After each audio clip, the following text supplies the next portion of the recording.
Hello everyone, how are we all doing, and welcome back. Let's jump straight into it. So with Battlefield 6 on the horizon, and with Battlefield 5 being the most recent Battlefield game, some of you may be wondering if it's still worth playing in 2021. Well, in this video, we're going to go over some of the reasons for and against buying it, and sort of how you decide whether or not you should pick it up and sort of get involved in these final few months before Battlefield 6 is released. Starting off, we'll go into the reasons for picking it up. So it's got some of the best movement and gunplay of any Battlefield game. In my opinion, it's real fluid. You don't get stuck on much debris like previous games, and the guns feel quite weighty. So it's safe to say, sort of this in mind, with Battlefield 6, they'll implement some of this, if not all of it, and hopefully make improvements upon it. So you can sort of get a feel for how Battlefield 6 may feel when released. Another thing you can do is call in support. So artillery strikes, V1 rockets, unique tanks, and plenty of other things. It's just a real fun kind of, gimmick, but it does help a lot when you can sort of get them down and use them at the correct moments, and it can turn the tides of the battle. Fortifications, once again, I know quite a few people love them and hate them. I know some maps sort of offer more fortifications than others, but it is good fun sort of shoring up defences, and sort of laying traps for the enemy to sort of run into. It's good fun. The maps are enjoyable. There's quite a few infantry based and vehicle based maps. I know some people love and hate the maps. There are some, like any multiplayer game, there are some real good maps, and there are some that are best left in the past kind of thing. But it is a real good time, and I do recommend it for the maps. This is like thanks to sort of the last update in the game. You can now earn Battlefield company coins in game.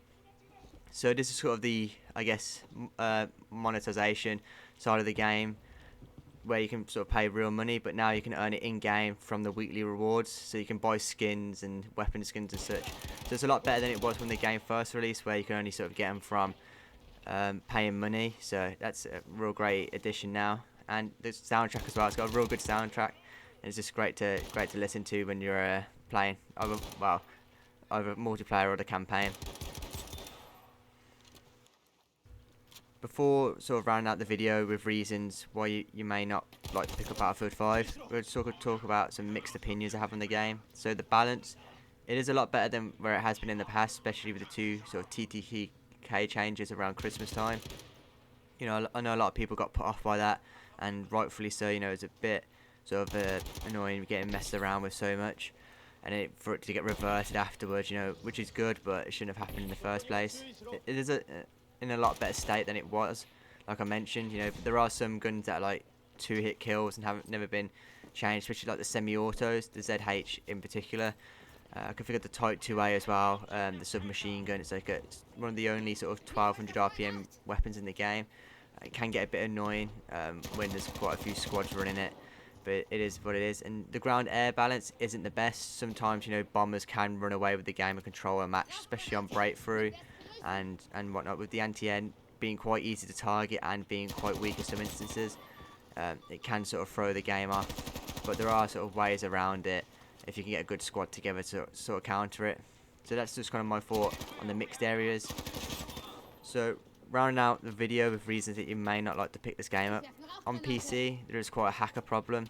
It's more prevalent in sort of the oceanic areas where there's less servers and less of a population to play on. EU and North America, it's not as bad, as there's quite a few servers, but it is a problem that hasn't been addressed since launch, since the sort of lack of anti-cheat, which is unfortunate.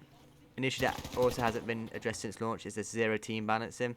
So in previous Battlefield games where the lobby would get jumbled up afterwards and teams would get sort of switched around, in this game that doesn't happen, so it allows teams to sort of run away with multiple games, causing people to quit and just make the problem worse, unfortunately. Another one is that you can't edit vehicles in-game.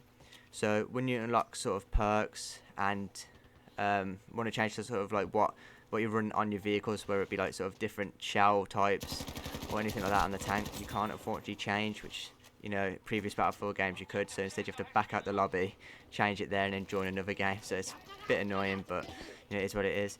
So rented servers are pretty much non-existent.